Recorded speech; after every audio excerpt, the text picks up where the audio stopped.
Sanggar Cerita mempersembahkan Sabda Pandita Ratu.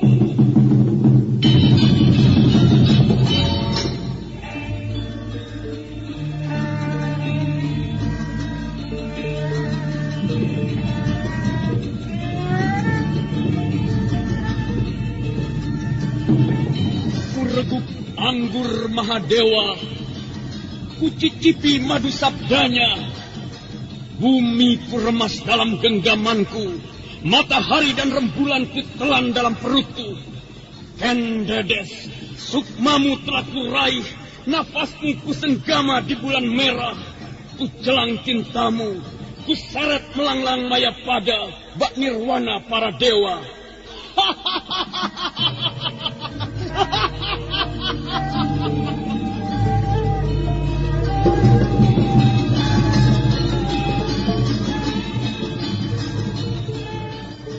Apakah mungkin aku akan menjadi bunga yang bisa kau petik dan kau sunting? Sementara jika layu, akan kau campakkan begitu saja, seperti cermin retak yang tak berharga.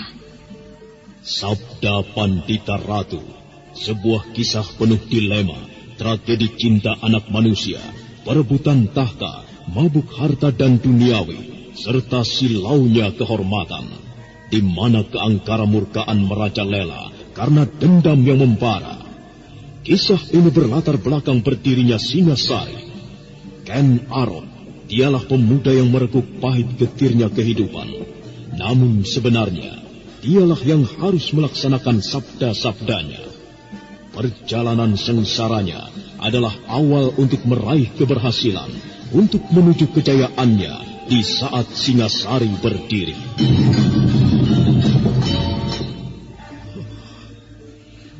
Kenapa ini harus terjadi? Oh, Dewata Agung. Apakah ini karmamu? Tapi apa salah dan dosaku? Pinaka, maafkanlah aku. Kenapa sekarang aku baru tahu kalau kau adalah... Kutuklah aku, Dewata. Hukumlah manusia yang tidak tahu dosa ini. Pinaka! Pinaka Sasti Ratu!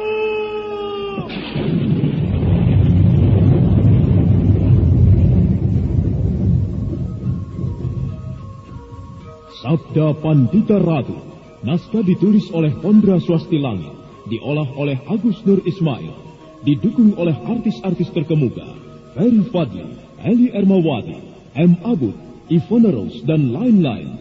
Teknik dan montase, Ibing Arifin, dengan sutradara Dian Pertiwi. Sabda Pandita Ratu, kali ini mengetengahkan episode keempat dengan judul Singa Liar Padang Karautan. Dalam seri yang ke-103 ini, dengan para pemain Billy Burhan sebagai Lintang Awan, Petrus Urspon sebagai Senopati Rudro Pondo, Bambang Jeger sebagai Senopati Kebo Dampit, Idris Apandi sebagai Tumenggung Yuda Paksa, Rifki sebagai prajurit, dan pembawa cerita Asli Suhastra. Ada apa sih, Yu? Dari tadi tak perhatikan kok mukamu kusut banget. Aduh, aku lagi pusing nih. Mamaku minta dicarikan channel YouTube yang ada sendiwara radionya. Apa ada coba? Loh, ada. Coba aja kunjungi channel YouTube Satria Collection. Di sana ada sandiwara radio, lagu-lagu kenangan, dan masih banyak lagi. Wah, ini yang aku cari. Terima kasih ya, Res. Mengenang masa lalu adalah hal yang sangat menyenangkan. Ya, lagu-lagu kenangan, dangdut, pop, ataupun sandiwara radio yang kini sudah tidak bisa kita dengarkan lagi. Jangan khawatir, di konten kami sediakan itu semua. Semuanya bisa Anda nikmati di channel YouTube kami, Satria Collection. Tunggu apa lagi? Kunjungi YouTube channel kami. Jangan lupa subscribe, komen, dan like-nya.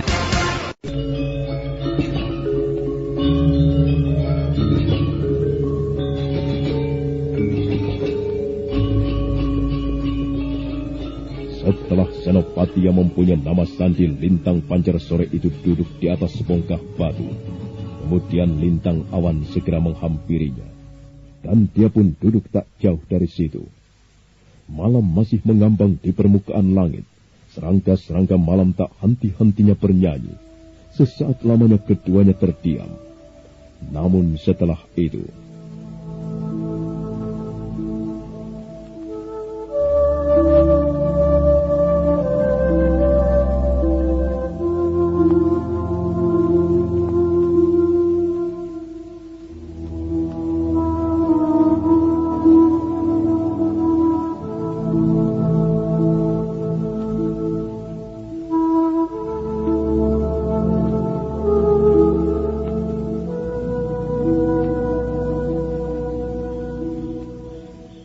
Sekarang apa yang harus kita lakukan, Lintang Pancar Sore? Nanti kau harus pergi ke Gantar. Ceritakan semua ini pada Kirangga Lampitan. Dan setelah itu, Kirangga Lampitan harus mengamankan Haryo Rangsang. Karena dia bisa membahayakan aku. Aku sebenarnya tidak menyangka kalau Haryo Rangsang itu adalah mata-mata Kediri. Padahal selama ini kulihat dialah orang yang paling bersemangat di dalam kelompok kita. Dan dia dikenal sebagai orang yang sederhana, tidak mementingkan kemegahan. Tapi ternyata dia seorang pengkhianat. Kau tidak perlu khawatir, Lintang Pancar Sore. Selama dia masih berada di Gantar, maka dia tak akan bisa berbuat apa-apa. Iya. Aku memang berharap agar dia dapat segera diringkus. Lintang Awan. Ya, Lintang Pancar Sore. Setelah kau bertemu dengan Kirangga Lampitan, ceritakan pula tentang kedudukanku di sini. Aku telah mendapat jabatan penting sebagai pimpinan pengawal istana. Lalu suruh Kirangga mengirimkan beberapa orang pilihan. Aku akan menempatkan mereka sebagai pasukan pengawal penting. Baik, Pancar Sore. Mumpung suasana masih dalam keadaan gelap, sebaiknya sekaranglah kau berangkat. Iya. Aku memang harus berangkat sekarang. Oh iya. Sampaikan salamku pada teman-teman. Baik. Aku berangkat, Lintang Pancar Sore.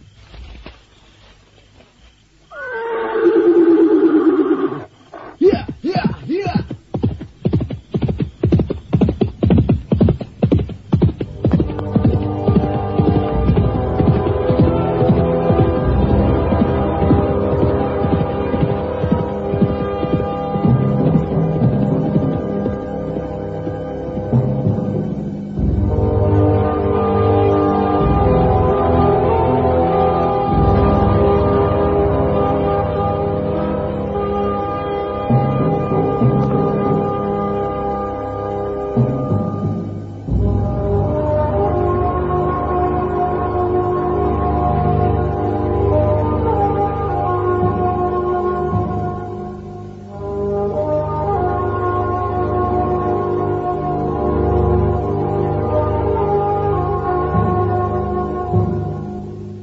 Sambil merapihkan kain yang membelit di pinggangnya, Lintang Awan melangkah mendekati kudanya. Dan pada saat selanjutnya, dia pun sudah meninggalkan Bulak Rawa.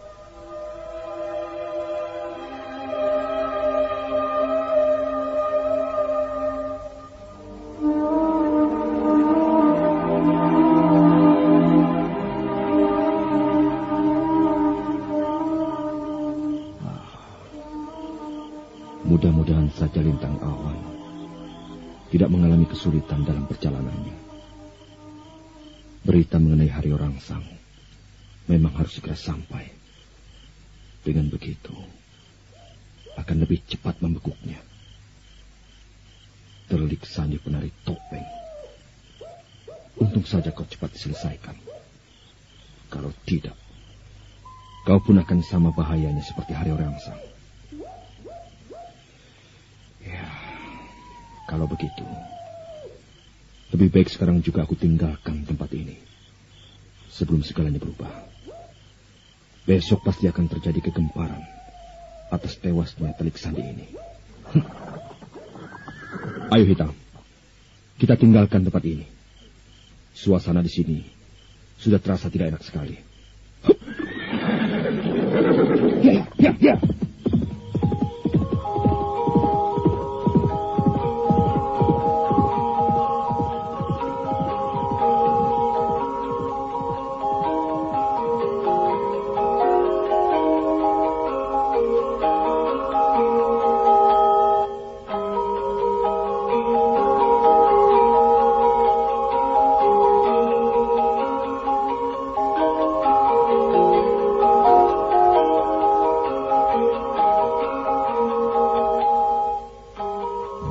Kembali sunyi, kabut tipis mengambang di atas rumput-rumput liar.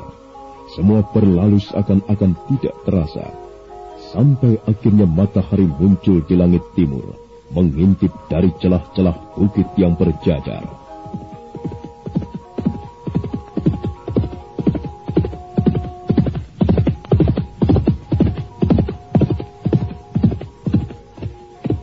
Di pagi yang cerah itu, nampak Senopati Kebo Dampit melarikan kudanya dengan tergesa-gesa. Jalan setapak jadi mengepul oleh debu-debu yang dihempas kaki kuda. Setelah beberapa saat melarikan kudanya, kemudian dia segera memasuki halaman Katumenggungan.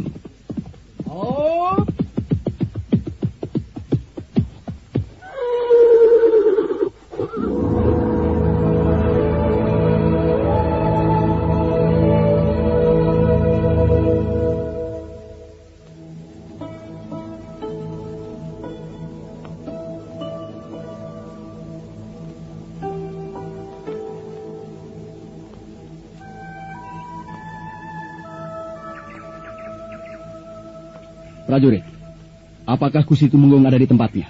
Ada, Tuan. Tapi Gusti Tumenggung belum bangun. Kalau begitu, kau harus menyuruh salah seorang embannya untuk membangunkan. Atau kalau perlu, kau yang membangunkannya. Aduh, jangan, Tuan Senopati. Saya tidak berani. Gusti Tumenggung pasti akan marah pada saya kalau dia dibangunkan secara tiba-tiba begini. Aku yang bertanggung jawab. Ini ada berita penting yang harus diketahuinya. Kau harus segera membangunkannya, prajurit. Saya benar-benar tidak berani, Tuan Senopati. Lebih baik nanti siang saja Tuan Senopati kembali. Goblok! Sungguh lancang sekali mulutmu, prajurit. Berani benar kau menyuruhku kembali. Aku bisa menghukummu. Mengerti? Jangan kau pikir aku kemari tidak membawa berita penting. Ampun, Tuan. Maafkan saya, Tuan Senopati.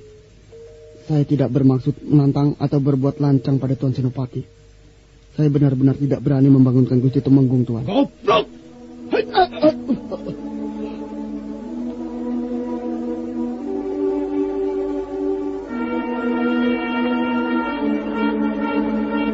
Hampir saja prajurit pengawal Tumenggung Yuda Paksa jatuh ke samping ketika dihempaskan oleh Senopati Kebo Dampit. Dengan wajah kesal, Senopati Kebo Dampit kemudian bergegas melangkah.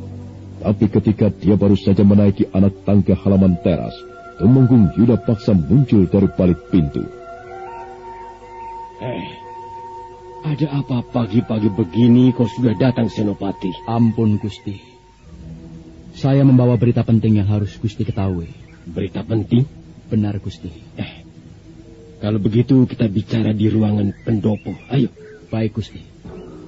Senopati Kebo Dampit kemudian segera melangkah mengikuti Tumenggung Yuda Paksa menuju ruangan pendopo.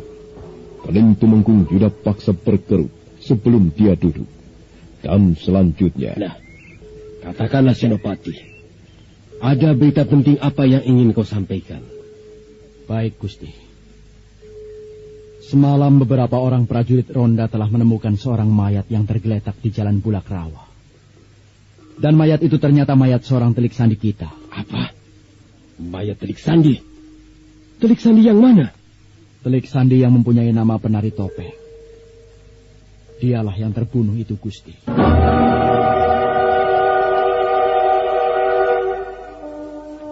Penari topeng? Kurang ajar.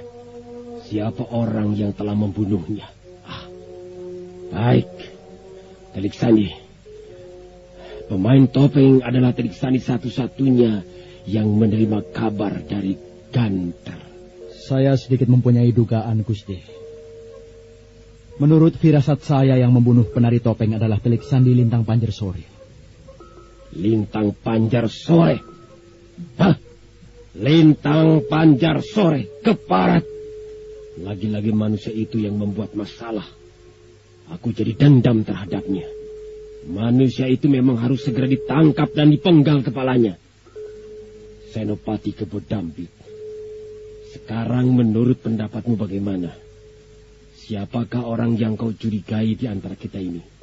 Terutama tentang rencana-rencana yang selama ini selalu diketahuinya. Ampun, Gusti. Saya memang sedikit mempunyai rasa curiga terhadap salah seorang yang dekat dengan kita. Tetapi saya harap Gusti Tumenggung tidak usah kecewa jika saya menyebutkan nama orang itu. Dan dugaan saya ini baru hanya sekedar curiga saja. Aku tidak akan kecewa terhadap orang itu. Kita memang patut mencurigai seseorang. Tetapi harus ingat, kita mesti mempunyai bukti yang kuat untuk meyakinkan dugaan kita itu. Nah, apakah kau mempunyai bukti-bukti itu, Senopati Kebo Dampit? Saya mempunyai bukti-bukti itu, Gusti Tumenggung. Nanti akan saya jelaskan. Yang penting sekarang saya akan mengatakan bahwa Lintang Panjar Sore itu menurut dugaan saya adalah Senopati Rudro Bondo.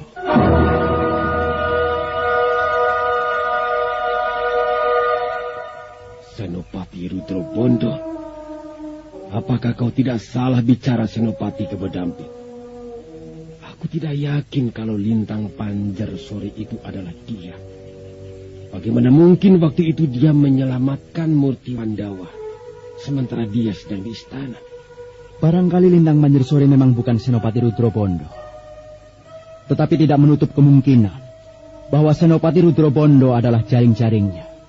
Bisa jadi ia adalah mata-mata yang berada di bawah kendali Lintang Panjar Sore. Maaf, Gusti Tumenggung. Saya harap Gusti bisa memikirkannya lebih jauh lagi. Di dalam pertemuan kita beberapa hari yang lalu, di samping dua telik sandi itu, ada saya dan Senopati Rudro Bondo. Nah, siapa lagi yang membocorkan rahasia itu kalau bukan dia? Saya harap Gusti Tumenggung bisa menerima bukti yang saya katakan ini. Iya, masuk akal juga kata-katamu ini, Senopati Kebo Dampit. Bisa jadi Senopati Rudro Bondo adalah mata-mata yang bekerja sama dengan Lintang Panjar Sore. Lalu bagaimana menurutmu? Gusti harus mencabut kembali jabatan Senopati Rudro Bondo sebagai pimpinan pengawal raja. Kalau tidak, maka keadaan Sri Baginda dalam keadaan yang berbahaya. Lalu? Ya, pimpinan pengawal raja itu harus Gusti serahkan pada orang lain. Apakah keyakinanmu tentang Rudro Bondo bisa kau jamin? Saya menjaminnya bahwa dia adalah seorang telik sandi. Kalau begitu, bagaimana jika jabatan pimpinan pengawal raja kuserahkan padamu? Saya siap melaksanakannya, Gusti Tumenggung. Oh, kenapa Gusti tertawa? Kebo Dampit, aku jadi curiga terhadapmu.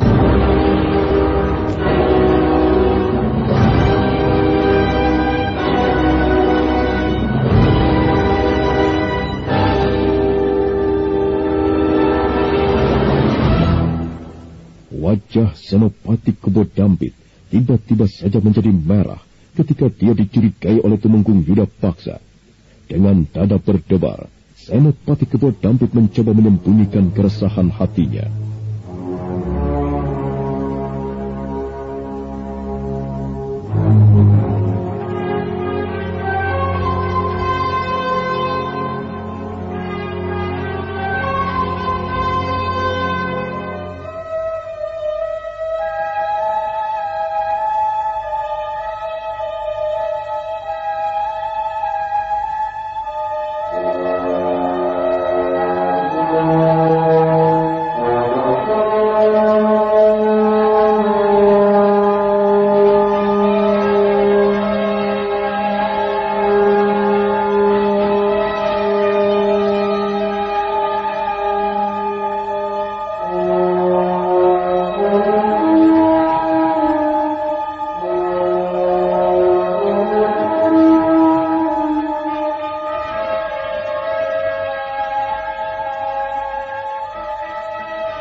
Kenapa tiba-tiba saja Gusti Tumenggung mencurigai saya? Apakah karena laporan saya yang terlalu menggebu-gebu ini, sehingga Gusti Tumenggung menaruh rasa curiga terhadap saya? Jangan, Gusti. Demi Sang Batara Agung, saya bukan mata-mata yang pantas Gusti curigai. Apakah aku salah jika aku mencurigaimu? Aku rasa wajar. Kau sendiri bukankah begitu mudah mencurigai Rudro Bondo, sekalipun kau bilang berdasarkan bukti yang kuat? Memang wajar, Gusti. Tetapi aku berharap Gusti menggunakan nalar yang lebih jauh. Jangan karena saya begitu yakin menuduh Senopati Rudro Bondo, lantas Gusti Tumenggung mencurigai saya. Saya berani sumpah pada Sang Batara Agung, kalau memang benar Gusti mencurigai saya. Jangan, Kebo Dampit. Nanti kau dimakan sumpahmu sendiri. Hal itu sangat membahayakan dirimu. Iya. Tapi saya, kenapa Gusti Tumenggung harus mencurigai saya? Sebenarnya apa yang saya sampaikan ini adalah berita yang sebenarnya. Dan hal ini saya lakukan karena saya merasa bertanggung jawab sebagai seorang senopati. Baiklah, kalau memang Gusti Tumenggung yakin mencurigai saya bersedia mencopot jabatan saya sebagai pimpinan prajurit yang mengemban tugas menjaga keamanan kota raja. Nah, Gusti Tumenggung, saya kembalikan.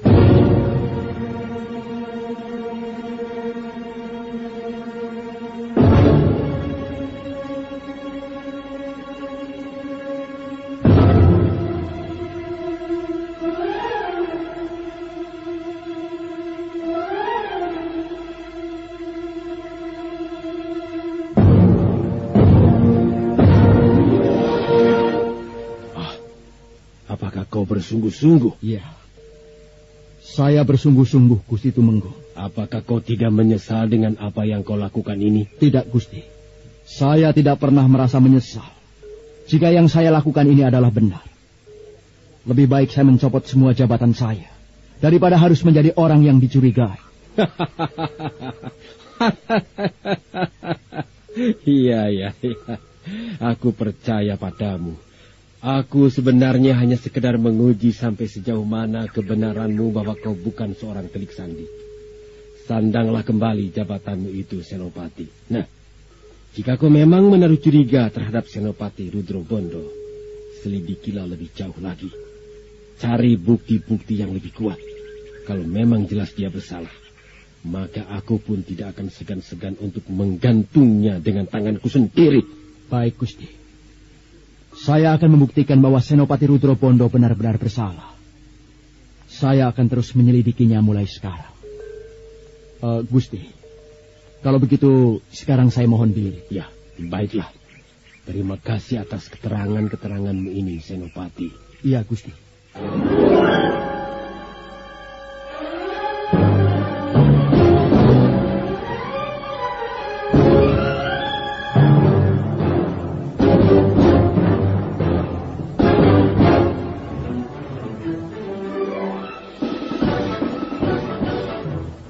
Senopati Kebo Dampit pun segera menghaturkan sembah sebelum mempalikan punggungnya untuk pergi.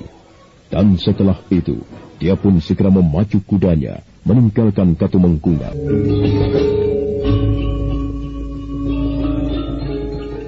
Senopati Kebo Dampit terus memacu kudanya melewati semak-semak yang pendek, sementara matahari perlahan meninggalkan punggung bukit.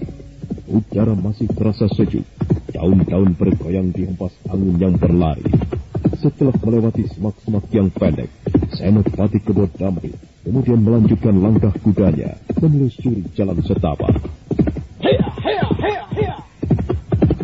Nah, sekarang lebih baik aku singgah ke tempat Senopati Rudro Bondo.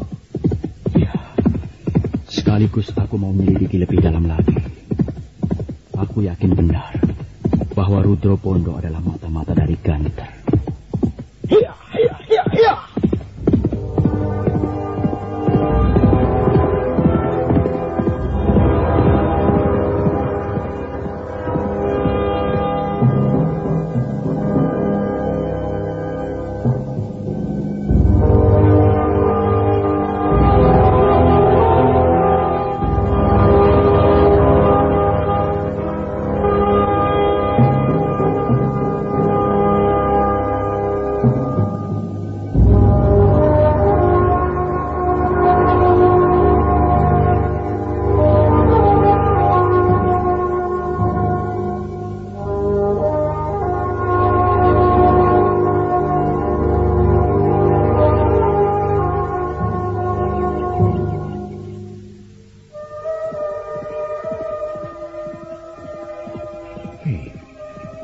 Siapa itu yang datang?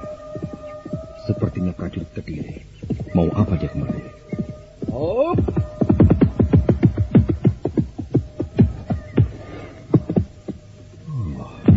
Kukira dia prajurit Kediri. Ternyata dia Kakang Kebo Dampit.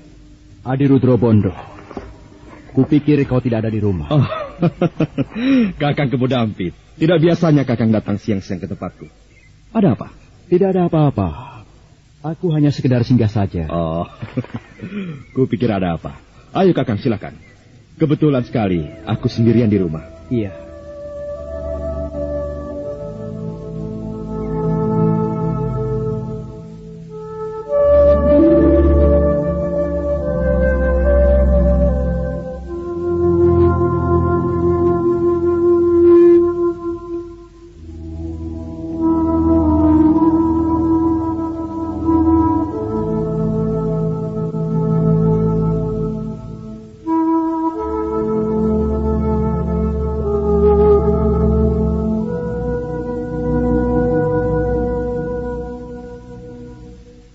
Senopati Kebo Dampit kemudian segera melangkah, lalu duduk di serambi depan rumah Senopati Rudro Bondo.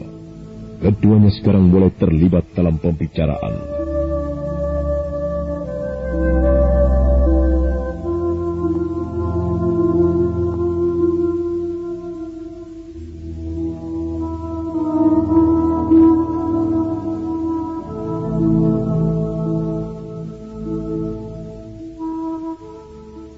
Sebenarnya Kakang tadi dari mana?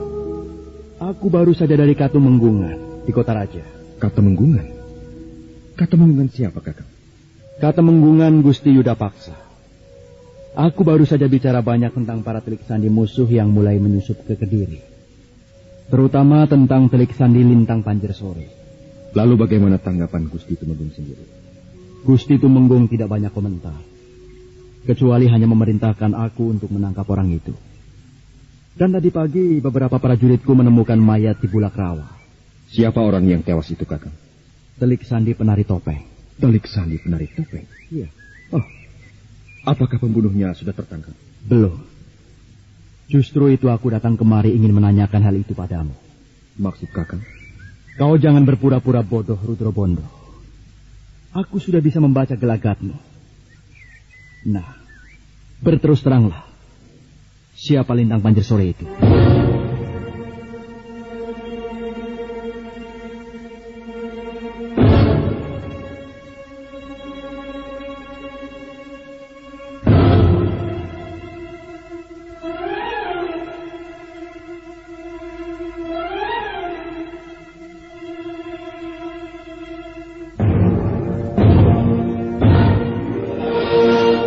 Nanti dulu. Apa-apaan ini, Kakang? Kenapa tiba-tiba Kakang menanyakan Lintang Panjersore padaku? Apakah Kakang pikir aku ini Lintang Panjersore? Ya, kaulah Lintang Panjersore itu. Kau tidak perlu berdusta. Sekalipun kau bukan telik sandi yang bernama Lintang Panjersore. Tetapi kau pun seorang telik sandi musuh. Mengakulah. Aku rasa dengan mengaku secara jujur itu lebih baik daripada kau berpura-pura jujur. Cukup, Kakang. Kau tidak perlu terus-menerus memojokkan aku dengan tuduhan-tuduhanmu itu. Jangan-jangan telik sandi itu adalah kau sendiri, Kakang.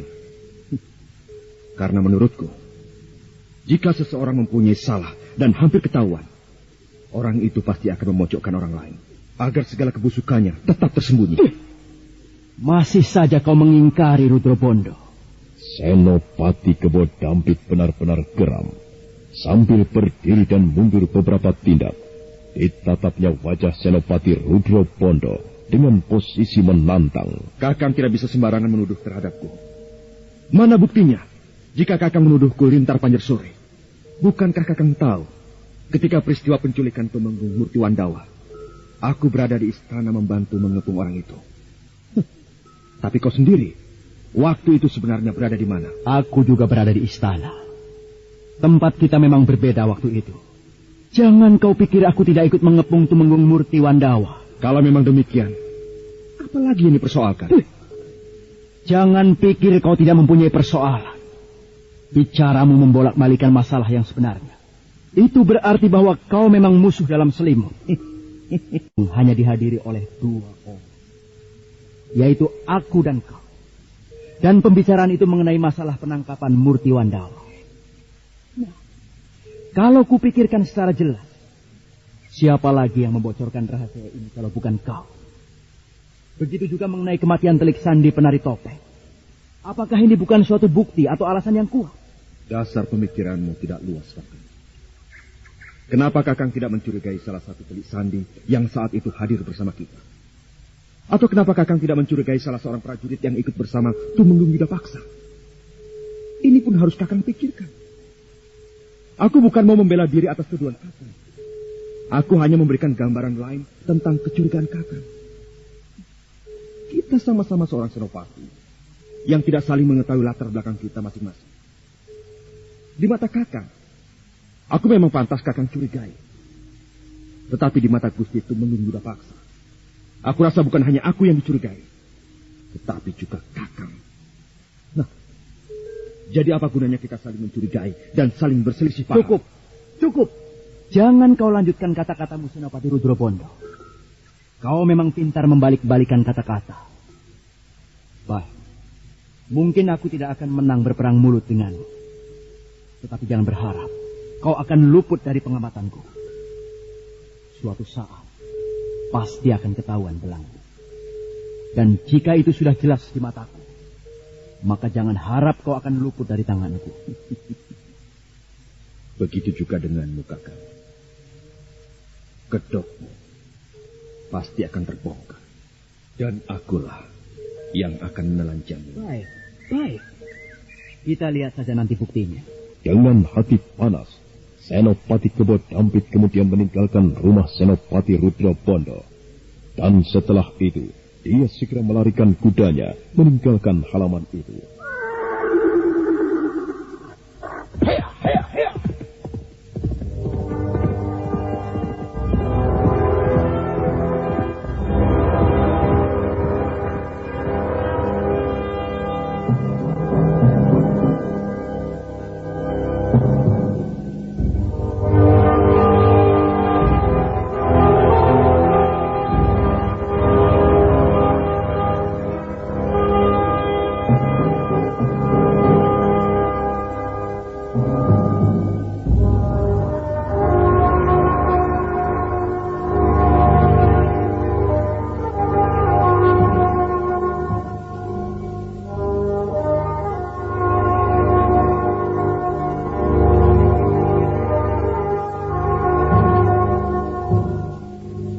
Sementara itu, sepeninggal Senopati Kebo Dampit, Rudrobondo masuk ke dalam rumahnya sambil membawa pemikiran yang dalam.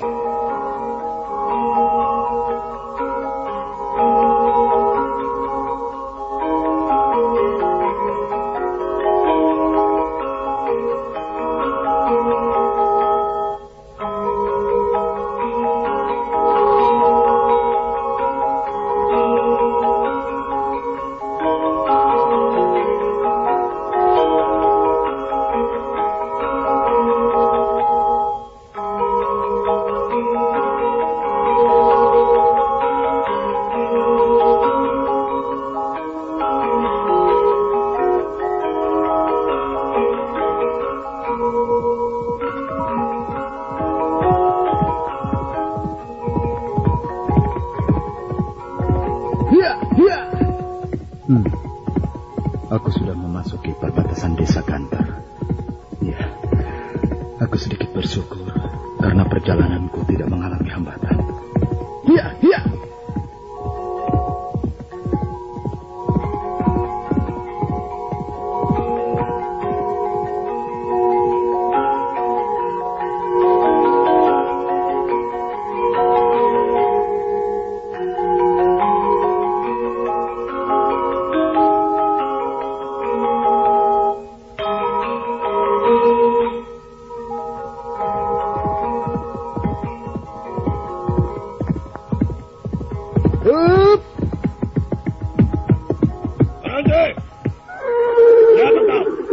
Aku bukan banjir bandang. Aku lahar yang hanyut. Oh, silakan Tuan. Terima kasih penjaga.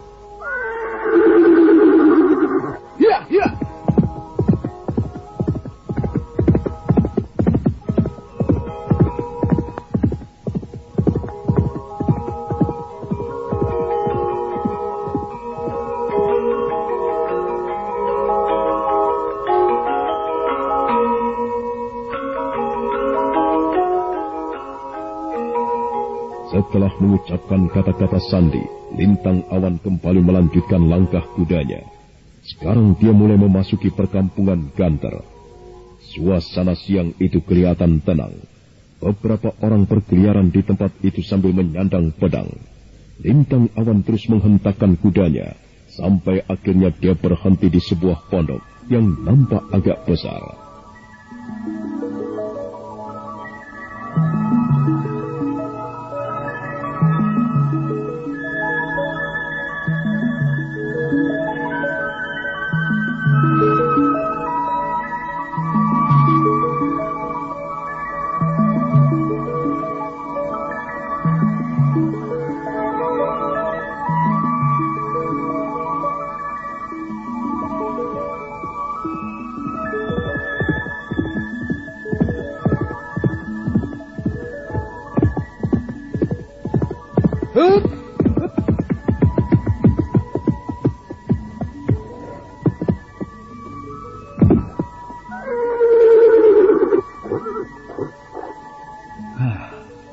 Mudah-mudahan saja Kirangga Lampitan ada di pondoknya. Pintu pondoknya kelihatan terbuka. Biarlah, aku akan langsung mengetuknya. Setelah sejenak mengamati pintu pondok itu, Lintang Awan kemudian segera melangkah memasuki serambi depan. Tetapi ketika dia baru saja melangkah beberapa tindak, tiba-tiba saja ada seseorang yang menegurnya. Lintang Awan! Kakang? Kakang Cupuwatu? Kau sendirian, Lintang Awan? Apakah kau langsung dari Kota Raja? Benar, Kakang. Saya kemari membawa pesan dari Lintang Panjar Sore. Apakah Kirangga Lampitan ada di pondoknya? Ada. Sangat kebetulan sekali dengan kedatanganmu ini. Sekarang para pemimpin sedang berkumpul. Mereka semua tengah membicarakan berbagai masalah. Ayo, kita masuk ke dalam. Keteranganmu akan menambah pembicaraan kita. Baik, Kakang.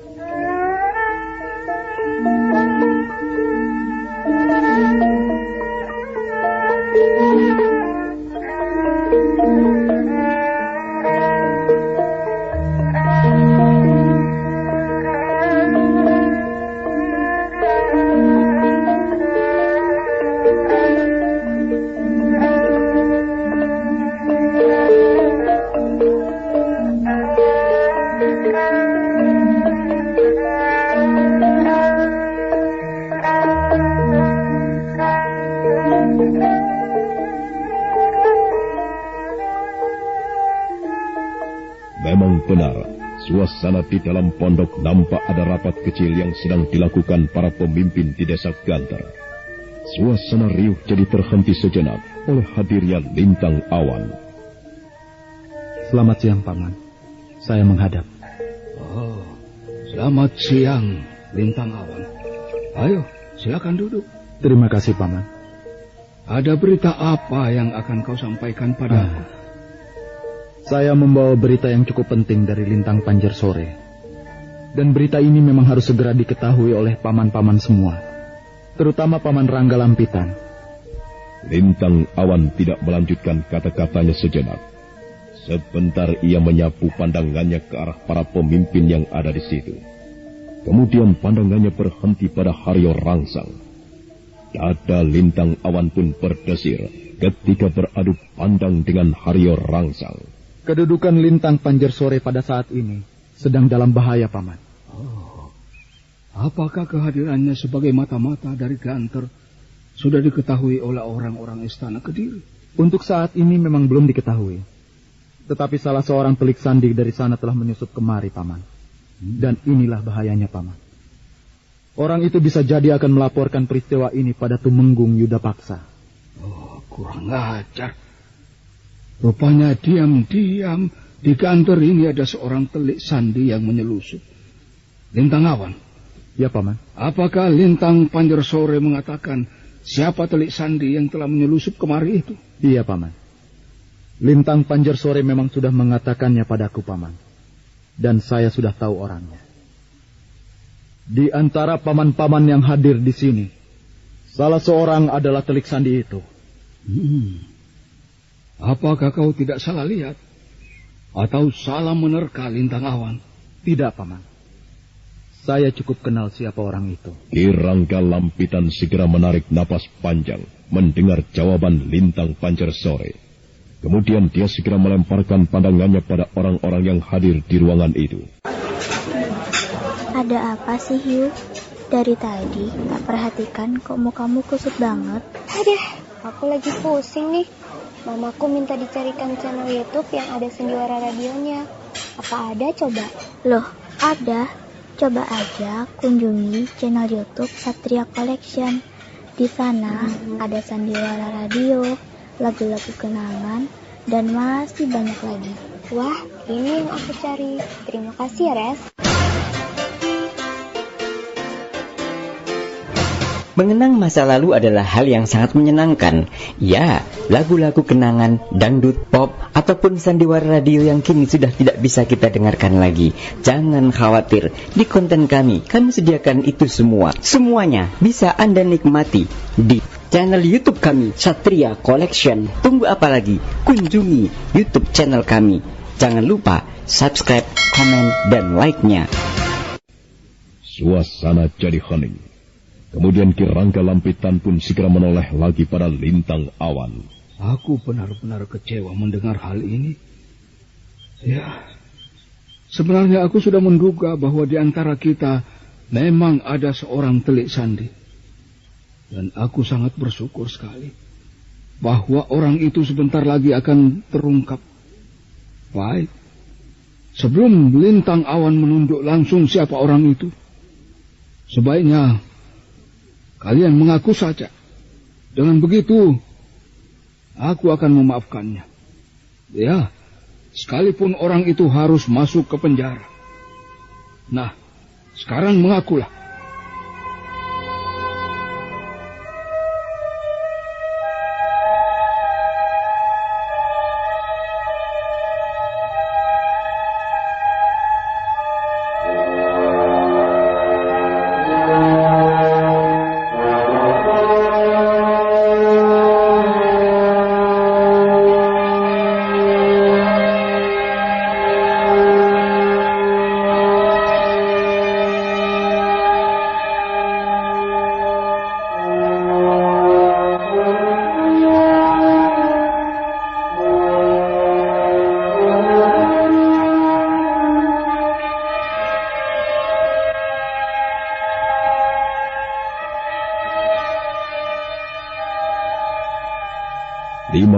Orang pimpinan yang hadir di situ diam semua.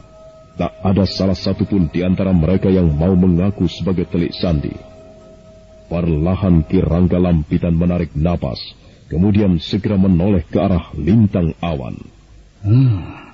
Rupanya tak ada yang mau mengaku Lintang Awan. Kalau begitu, kau saja yang menunjuk langsung siapa orang itu. Nanti aku akan segera menjebloskannya ke dalam penjara. Baik, Paman.